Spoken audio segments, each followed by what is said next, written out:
So I don't necessarily really want to do this video, but I do want to do this video. I feel a little silly sitting in my friend's room talking alone to a camera, but I'm doing this for two reasons. One, while it's still fresh in my mind, and I still remember the experience pretty clearly, and two, because ow, my tattoo. Because a lot of people have been asking me how my experience was, and I kind of just feel like it's really hard to put into text, because it was a fucking journey. And maybe creating a video, if you really even care, if you're watching this, then for what it's worth, this was my experience doing ayahuasca.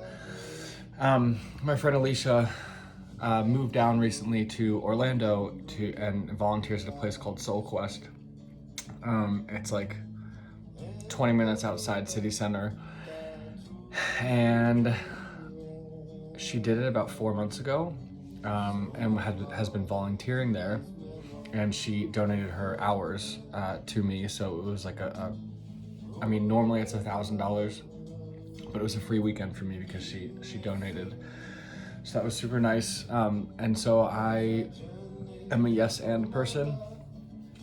I basically didn't do that much research on my own about ayahuasca. I knew it kind of helped people. I knew it has changed people. I knew it deals with past traumas. I knew Chelsea Handler did it on a show, but she didn't really get much out of it. That episode was kind of lame, actually. But like I said, I'm a yes and person. I'm down to do something once or twice, maybe 3 times. Fuck it. But you know, I'm into new experiences. So I flew down on Friday. We get to this retreat, and immediately I can feel so much just love around me. Like the people, they would just, I remember that this first guy, his name was Bob. He was probably 75, maybe 80 years old. He came up to me and he's like, "Hey, I just want to talk to you for a second." I was like, "Okay." And he looked at me in the eyes and he says, "You know, what you're going to get out of this weekend is exactly what you need. And just go into it with an open heart and an open mind. And she'll tell you everything that you want to hear." And he then said, "I love you," and looked at me straight in the eyes and I was like, "I love you." And he was like, "Stand up, I want a hug." So I like stood up, gave him a hug, and then he was gone. He just went to go talk to the next person. And when I checked into my room, there was a little card on my bed that said, "I love you," from a stranger, pass it on. And immediately that kind of just set the tone of like what I think I was getting into. And you know, at first I didn't think it was possible to say "I love you" to a stranger and actually mean it. But leaving, I fully believe it. I believe it with all my heart. I think you can love someone, seeing them and honoring them as a soul, and from one individual to another without knowing them. What makes us human, what connects us all is, you know, our trauma, our suffering, and we're all hurting. As much as we like to not admit it, you know, as much as we fucking fake it on Instagram and post photos and selfies of us, it's the world's hurting. But there's a lot of good in it, and I got to experience a lot of that good this weekend. A little bit of background: it was kind of hard prep work to get here. A month out, I had to stop smoking weed. 2 weeks out, I gave up alcohol. And a week before, I was eating all vegetarian and no sex or masturbation.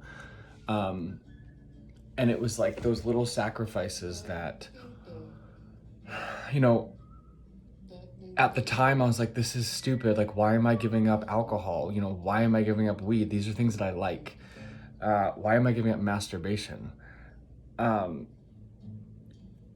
I fucking get it now that I was here and I experienced this lifestyle and this medicine.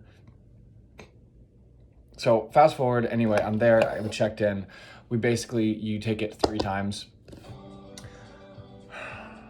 I'm playing music because I don't know if our roommates are home, and this is an ad. But took it 3 times. Basically, the ceremony that happened before you take it each time is they give you a smoke bath. They light sage on fire, and then they go around to everyone and they brush, or they dust smoke on you, and then they come around with what they call Florida water, which is like water with like minerals and herbs in it, and they spray it in your hand, and then you take it and you kind of like cleanse off your body. You like shake off the energy, and then they give you rice, and there's a fire lit in the middle, and everyone kind of goes around and you place it on your heart and you set your intention, what you want to do. For a lot of people, that, like I said earlier, it's past trauma. For a lot of people, it's what they want to do in the future. For me specifically, I am going to a new chapter in my life. I'm moving to Austin, and I kind of feel lost. I haven't had a home.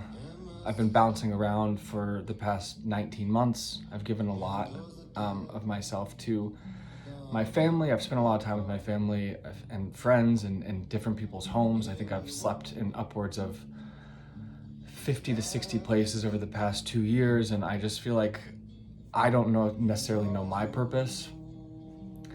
And I was scared. I was scared of a lot. I'm scared of the state of the world. I pick up on energy really quickly. I can see everything being divided. It's like Republicans, Democrats, vaxxers, anti-vaxxers. It's all of this. We're just polarizing each other, and that's scary to me, because I think collectively as a human consciousness, we're caught up in so much. We're caught up in so much. And people I know that love each other deep down, because of X, Y, and Z, they're not, families are splitting, friends are splitting, and it's just like, I'm scared. I'm scared for what this world looks like in 20, 30, 40 years. I was also afraid of death. The thought of it terrifies me. I always kind of thought, when you die, you kind of just, it'll be like the ultimate blissful experience. That's just what I told myself. I thought that, you would know all answers to the universe like that. And so my intention was to fear less, to discover myself moving forward, to know my purpose. And I mean, fuck, I got all of that and more. I took it the first night. They give you 1 tablespoon, and you go up and you take it and you place it on your heart. You set your intention, and it took me like an hour for me to start feeling it. Most people, it kind of took between like the first 30, 45 minutes. They call it purging, when you start to throw up. Some people have to go to the bathroom. They don't shame you at all. The volunteers are amazing. They're the most beautiful souls that I've ever met. If you have to go, you can raise your hand. People will walk you to the bathroom. Everyone has a bucket, and purging is a part of the process. I didn't personally purge. And so the first night I sat there for the first hour on my mat outside by the fire under the stars, and I kind of just meditated. I refocused on my intentions over and over. I was thinking about what this experience is going to be. Am I going to meet someone, this goddess named Aya? Excuse me, I just had a lot of Indian food. And it hit me about an hour later. I would say my first night was very gentle. I kind of got some visuals. I closed my eyes, things where I saw a lot of fractals. I was interacting with things. I could feel myself kind of like leaving my body, but I was still very much on the mat. I was on the ground. I knew where I was. I felt very safe. And I opened my eyes and I kind of just spent the next hour like crying a lot about all of my emotions. I felt like they were extracted from my body and they were just placed on my mat and I could like see them. And I cried for a lot. I cried for people that I've lost. I've cried for my family. I've cried for conversations that I've had that didn't go the way I wanted to. I cried for situations at work that I feel stupid in. I cried for a lot. I don't think I think all that happened for a reason. And then it kind of just wore off after like 2.5, 3 hours. Brushed my teeth, went to bed. Next morning, we got up, we did morning yoga, and then they did a daytime ceremony. So we took it at about 10:30, 11. I was outside. This time I wasn't kind of by myself, outside. I was outside, but I wasn't by myself. I was surrounded with like 60 other people, and I had a lot of reservations, and I was nervous to be in a situation that God knows what the fuck's gonna happen, and I'm putting myself in the midst of 60 people that could all be shitting and spewing at the same time. And damn, what I got out of that was just the most wild experience that I could ever imagine. It was just like, I took 2 tablespoons that time, so I doubled my dosage. And I spent the first hour and 15 minutes kind of just sitting, thinking, be like, what the fuck's gonna happen? Where am I gonna go? Laid on my back for that time, and I remember I turned over to my side and I had my stuffed animal, Mickey, that I've had since I have been born, which I'm like a goddamn 32-year-old carrying around like a stuffed animal with me, but hell, that makes me in a vulnerable situation that I don't know where I'm gonna go or who I'm gonna witness or what my feelings are gonna be. The grounding part to me, I had my rosaries that my grandma gave me, a note that my mom gave me, and my stuffed animal, and I kept those in my pocket and I held my stuffed animal, and I turned to the side, and I think I couldn't really tell time didn't exist, but I closed my eyes, and for the next maybe hour and a half to 2 hours, I would say in my conscious mind, that's how long it was, I was just in this space, this metasphere, you could call it, that physical objects didn't mean anything, money didn't mean anything, humans didn't mean anything, everything was a soul. It was like I was floating in the universe, and I remember I felt the presence the entire time, and at one point I asked to see her. It's a very feminine energy. And I remember she revealed herself. It was like this black woman, and she just embraced me.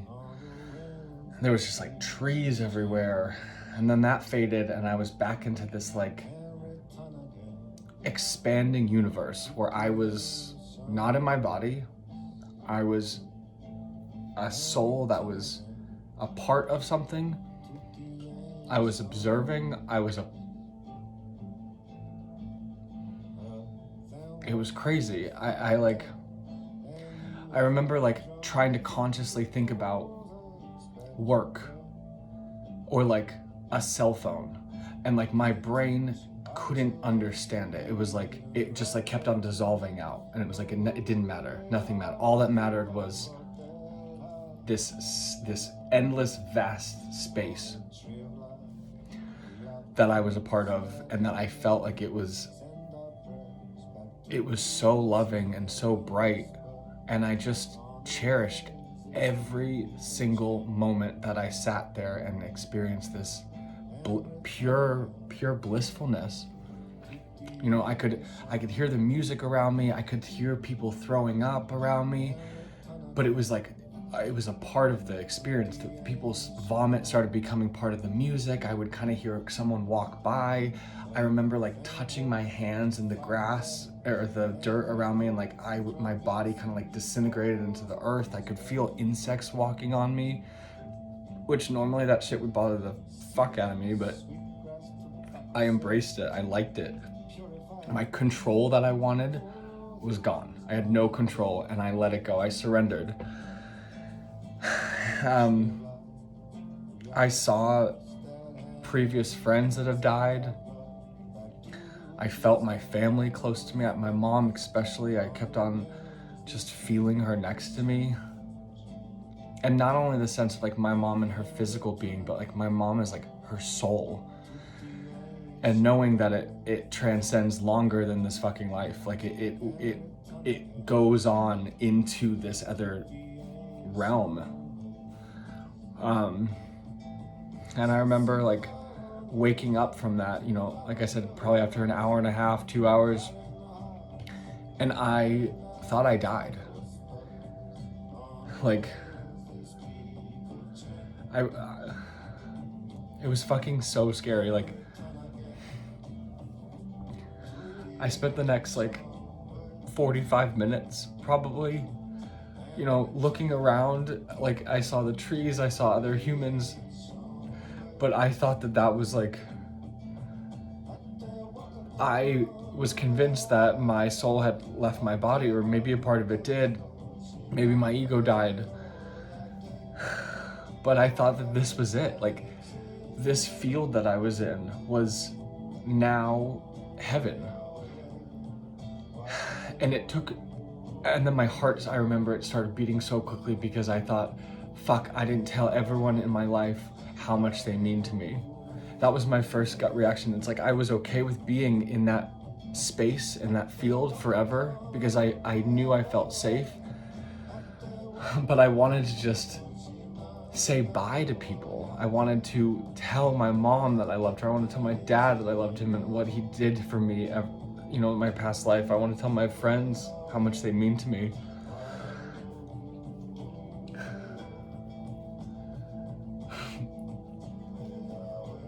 It took me a while to snap out of it. I remember it took my friend, I saw Alicia, my friend that brought me there. She came over, and once I saw her, you know, because like I'd look over and I would see like, you know, people kind of just like, some were dancing, some were just rocking back and forth, some were compulsing. I didn't know what was real. Some were just looking around with the biggest smile on their face. Some people were crying their eyes out. Like, I didn't know what was happening. We were all going through it. But I remember when I saw Alicia, I knew I knew that then I didn't die, because she was there.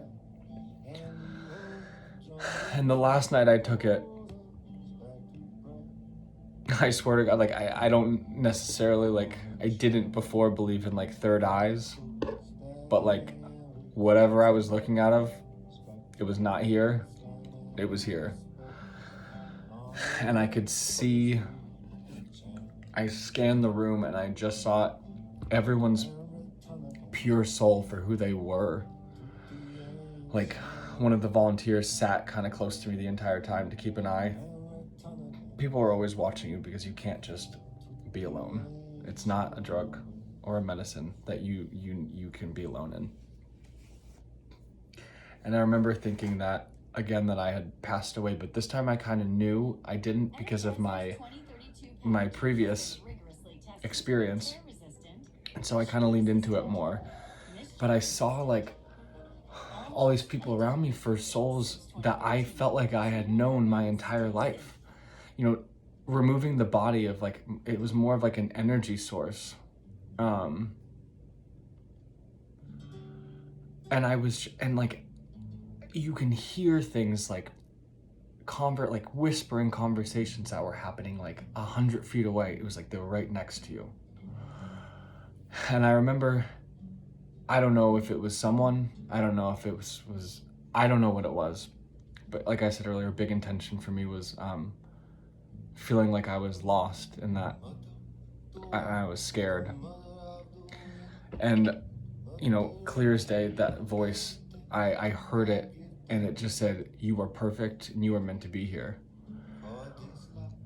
And for the next like 2 hours while I was still feeling ayahuasca, I sat on my mat.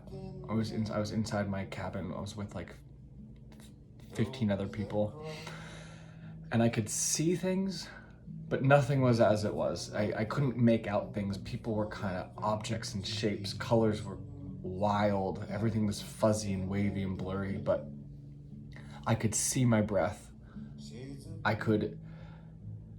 It was like the most grateful I've ever been to be in my body. I knew that I was alive, and I knew that my body was a vessel and that this is not going to last forever.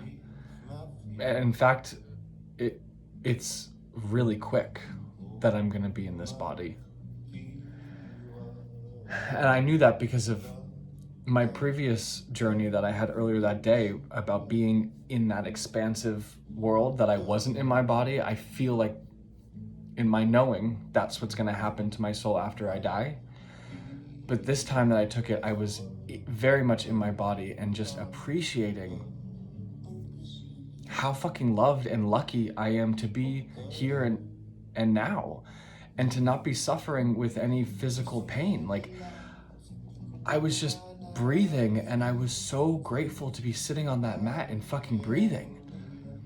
And my breath was so beautiful, and I was just looking around and I couldn't stop smiling. I was in pure nirvana for probably an hour and a half to 2 hours. There's just so much gratitude. And I remember someone coming over and like, he said, you know, my friend Alicia was in the other room. She wanted to be in a more private setting, and he was like, she's calling for you if you want to go over there. And I like thought I was kind of fine to get up. I like kind of tried to stand up, and I was like, holy shit, I'm in no condition that I can even stand, because like your knees are really wobbly. And I just kind of laid there and I just soaked it all in, and knowing that this experience was gonna be a part of me for the rest of my life. And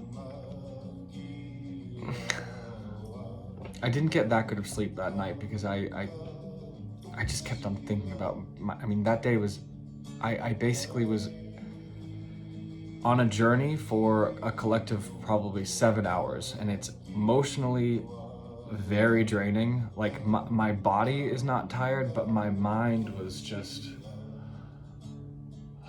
it's like it had so many downloads from so many different entities and thought processes and ways that I've never thought before, and experiences.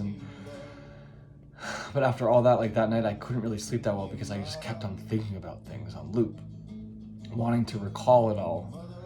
And even now, like the amount of knowledge that I feel like I'm giving to this camera and that I'm trying to remember is still not, it's not to the extent that it was yesterday or even 2 days ago. And you know, it's crazy that in like a month, this will probably feel like a dream, but it's a dream that I went through and I experienced, and it was realer than any dream.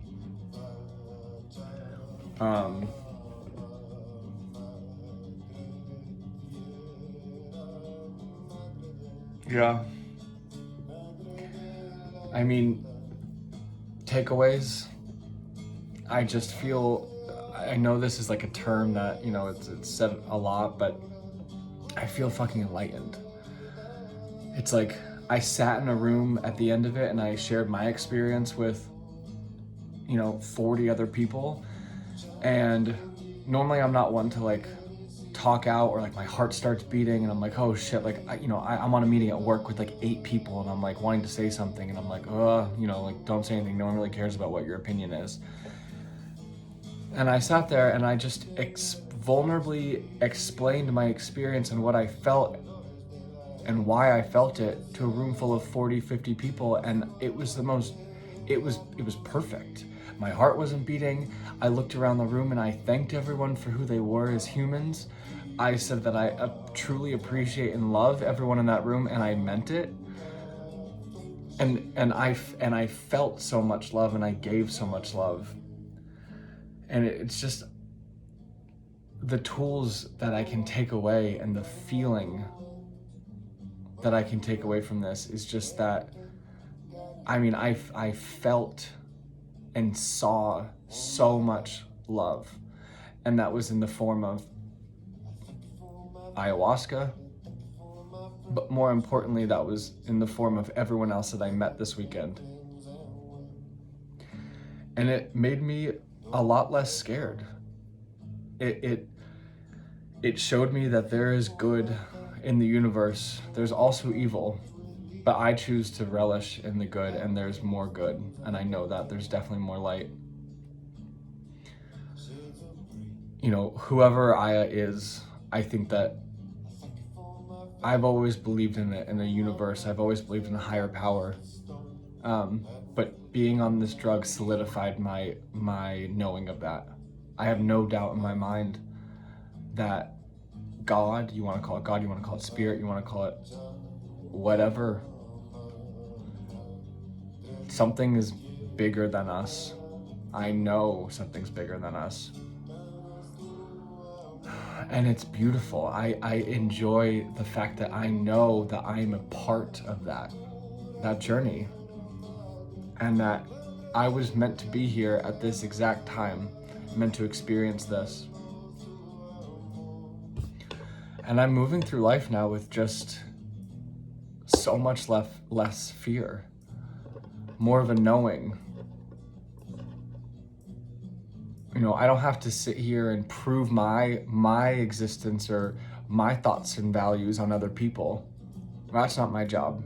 I now know my existence. I know my thoughts, and I know my experiences. And that's all that I have. I'm collecting this human consciousness, but I'm in a spiritual being. And that is so comforting to me. You know, it's like we know how we come into this life, and we know how it ends, but the middle is all just made up. We're all just making it up. And I'm so lucky and grateful to have been given this experience, to be open and receptive. So many people that were there this weekend were, I mean, talk about past trauma, you know, things that happened to them when they were 3 and their mother locked them in the basement and would beat them. Or like someone said that they, you know, like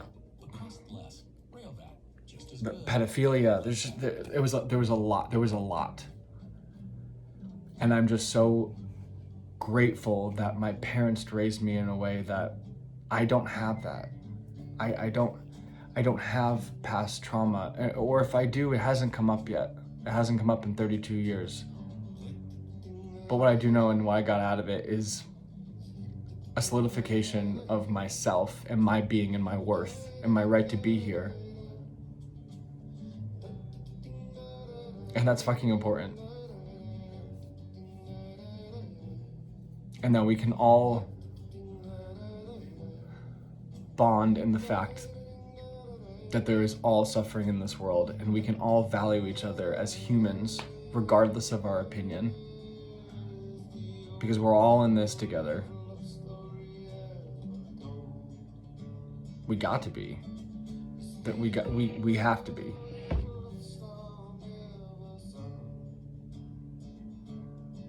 Everything is not black and white. There's no right or wrong. We're all living, there's duality. There's ups, there's downs. Respect the difference and embrace it. I think that's all.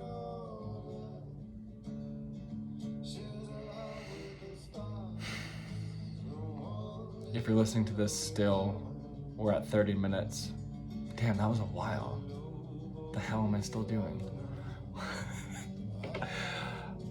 For what it's worth, if you're still listening to this, know that I love you. And know that you're not going through this alone. And know that there is suffering, but more importantly, there's fucking love. And there's a lot of love.